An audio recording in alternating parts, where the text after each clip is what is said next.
while we are in the vicinity of talking about teams in Ohio and also talking about guys that were untradeable, because that was the Bengals' attitude with Tee Higgins. Untradeable. Now, before the scouting combine, his agent, Rocky Arsenault, who also represents Jamar Chase, Arsenault came to the conclusion in his conversations with the Bengals that they were going to tag and trade Tee Higgins. He'd been tagged last year. They tagged him a second time. Arsenault believed they were going to trade him. After the combine, all of a sudden, he's untradeable. As I've said yesterday, I believe that Joe Burrow, behind the scenes, made it clear to the Bengals, thou shalt not trade Tee Higgins. But I mention that because Higgins became untradeable, I believe, at the insistence of his quarterback. And there's no spot for it in the show. I just want to mention this. The full breakdown as at PFT of the Tee Higgins contract. We got the numbers in last night, did the analysis, broke it down, 4-year, $115 million contract. And what I said all along, and why I thought they wouldn't sign him to a long-term deal, Michael, he had door number one for the old Let's Make a Deal crowd, and I loved that show.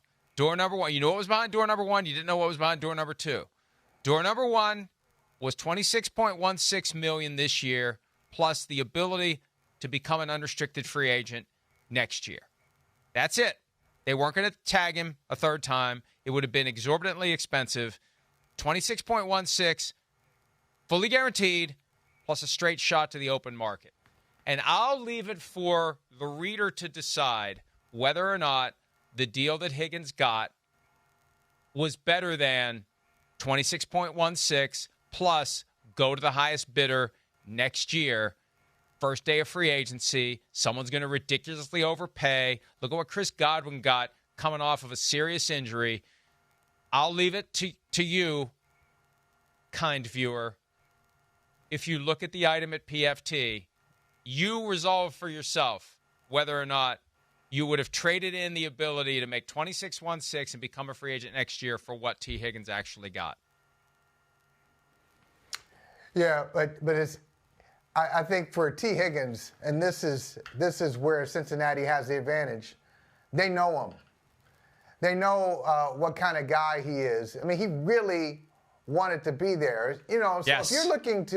If you're trying to make a deal, I guess you probably shouldn't let the people know you're trying to make a deal with how badly you want to be there. You kind of want to kind of remove yourself from the situation, let a representative speak for you, and at least plant some seeds of doubt that now, door number one is there, but we'll go to door number 2, 3, and 4 if necessary, if you don't do right by us. But I think Cincinnati knew he really wanted to be there, and they had an advantage. It's not bad money by any stretch, but you're right. He could have gotten a much larger deal if he had decided to go for the highest dollar, which he didn't want to do.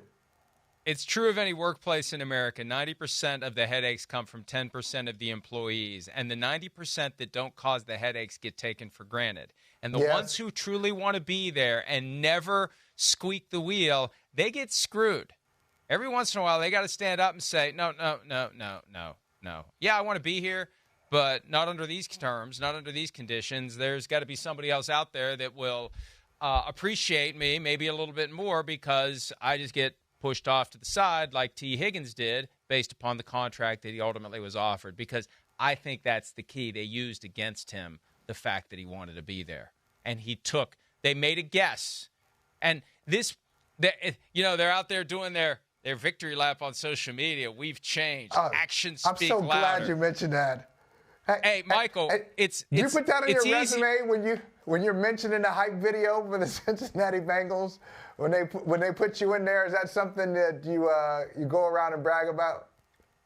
Well, I was in twice too. I was in the before and the after, and then they used my line. You f around and you find out. They used that in there too. The whole thing, and we talked about it yesterday. I had a whole example that may or may not have landed the way I wanted it to with hey, we're bragging because we made a dramatic change to the way we do business with a proverbial gun to our head from our star quarterback. Hooray. But the reality is they really didn't shatter the piggy bank with Tee Higgins the way that they probably feared they were going to have to. So it's a lot easier to placate Joe Burrow when you're able to get Tee Higgins to take the deal that maybe you didn't expect him to take, and he took.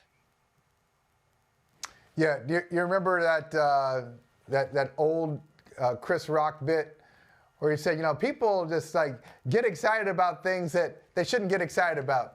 He said, hey, man, I take care of my kids. You're like, that's what you're supposed to do. What do you want, a cookie? You're supposed to take care of your kids. So the Cincinnati Bengals, oh, look, we signed our two best receivers. Well, yeah, most good teams do that. The reason you have this celebratory video is because it took your quarterback, who didn't believe you do it either, it took your quarterback publicly shaming you, saying you should be like the Philadelphia Eagles. It took a lot of media people. It has taken over the years many ex-Bengals who said, hey, that they don't do business the way business should be done, and many recent former Bengals who have walked out the door, for you to finally turn around and say, oh, maybe this is what we should do. The only reason it's a thing is because the Cincinnati Bengals made it a thing. No, we didn't make it up. It's not like we were just being unfair, picking on the Cincinnati Bengals, because they always sign their top talent and they always retain the best workers. They don't.